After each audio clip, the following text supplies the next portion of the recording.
Assalamualaikum warahmatullahi wabarakatuh. Alhamdulillahirrabbilalamin. Wabillahi nasta'in ala umuri din waddin.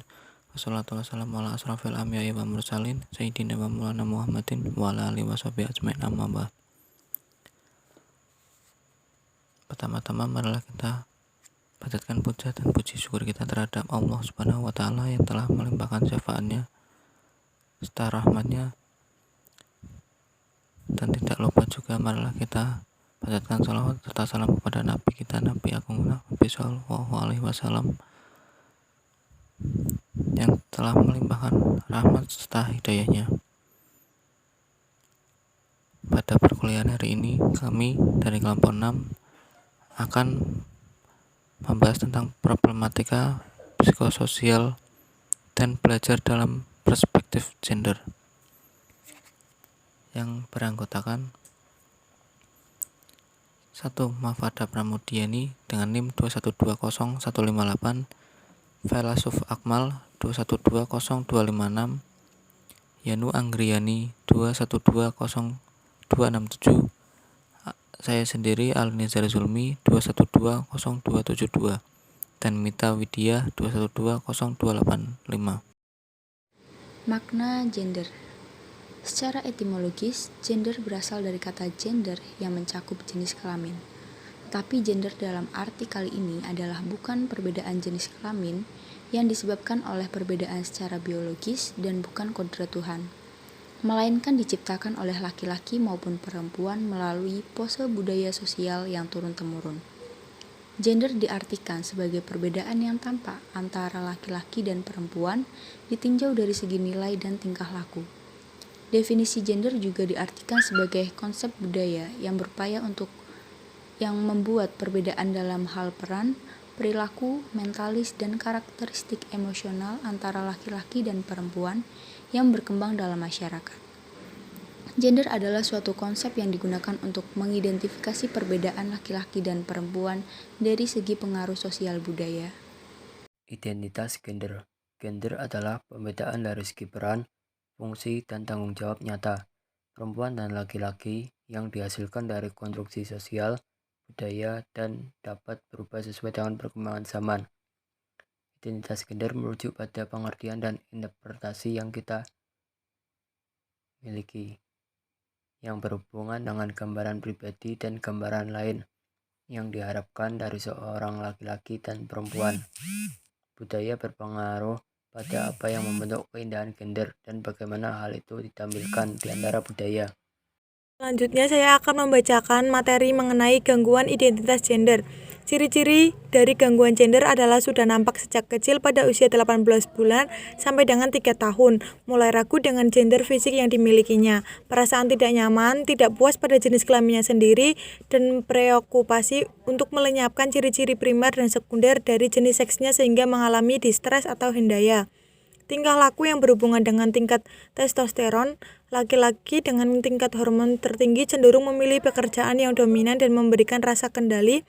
Mereka menjadi pengacara di pengadilan, aktor, politikus, dan penjahat. Bentuk-bentuk gangguan identitas gender. Yang pertama, transvestic fetishism adalah rangsangan seksual dengan referensi lawan jenisnya untuk mendapatkan kepuasan seks dengan menggunakan pakaian lawan jenis. Yang kedua, male to female adalah secara fisik sebagai laki-laki dan mempunyai sifat identitas gender feminim dan memiliki ketertarikan seksual sebagai perempuan. Yang ketiga, female to male, secara fisik gendernya perempuan tetapi memiliki sifat-sifat gender maskulin dan memiliki ketertarikan rangsangan seksual sebagai laki-laki. Dan yang keempat, intersex individual atau hermafrodit adalah seorang yang lahir dengan alat kelamin yang tidak jelas atau ganda dan disebabkan oleh abnormalitas hormonal dan bentuk fisik. Konstruksi bias gender dalam pendidikan. Dalam gender psikologi pendidikan, ada yang dikenal dengan sebutan bias gender. Bias gender adalah perbedaan penafsiran terhadap konsep kodrat pada jenis kelamin laki-laki dan perempuan, sehingga memunculkan pembagian kerja secara seksual yang tidak seimbang. Pembagian kerja secara seksual dalam masyarakat mengandung seperangkat nilai dan norma yang menjadi ukuran untuk peran laki-laki dan perempuan, dan karena itu akan menentukan penilaian terhadap apa yang dilakukan oleh para pelaku laki-laki dan perempuan. Selanjutnya, berikut ini beberapa bias gender dalam psikologi pendidikan. Kurangnya partisipasi atau under participation. Dalam hal partisipasi pendidikan, pertemuan di seluruh dunia menghadapi masalah yang sama. B. Kurangnya keterwakilan. Partisipasi perempuan dalam pendidikan sebagai tenaga pengajar maupun pimpinan juga menunjukkan kecenderungan disparitas progresif. C. Perlakuan yang tidak adil. Kegiatan pembelajaran dan proses interaksi dalam kelas seringkali bersifat merugikan murid perempuan. D. Dimensi akses yang sulit. Dimensi akses adalah fasilitas pendidikan yang sulit untuk dicapai atau kesempatan untuk menggunakan sumber daya tanpa memiliki otoritas untuk memutuskan terhadap hasil atau produk maupun metode pendayagunaan sumber daya tersebut. E. Dimensi proses pembelajaran. Dimensi proses pembelajaran adalah materi pendidikan seperti misalnya yang terdapat dalam contoh-contoh soal di mana semua kepemilikan selalu mengatasnamakan laki-laki. Dimensi penguasaan. Dimensi penguasaan adalah kemampuan yang dimiliki oleh seseorang untuk memajukan perannya dalam masyarakat. G. Dimensi kontrol. Dimensi kontrol adalah kemampuan atau otoritas untuk memutuskan untuk menggunakan produk atau hasil, bahkan juga dalam hal menentukan metode pendayagunaannya, sehingga memiliki kekuatan untuk mendapatkan keuntungan diri dari sumber daya tersebut. H. Dimensi manfaat.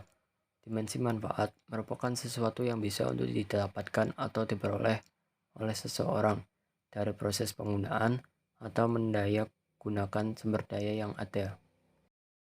Tipe-tipe belajar laki-laki dan perempuan. Korpus kolosum wanita lebih besar ketimbang pria, dan ini menjelaskan mengapa wanita lebih menyadari emosi mereka sendiri dan emosi orang lain ketimbang pria.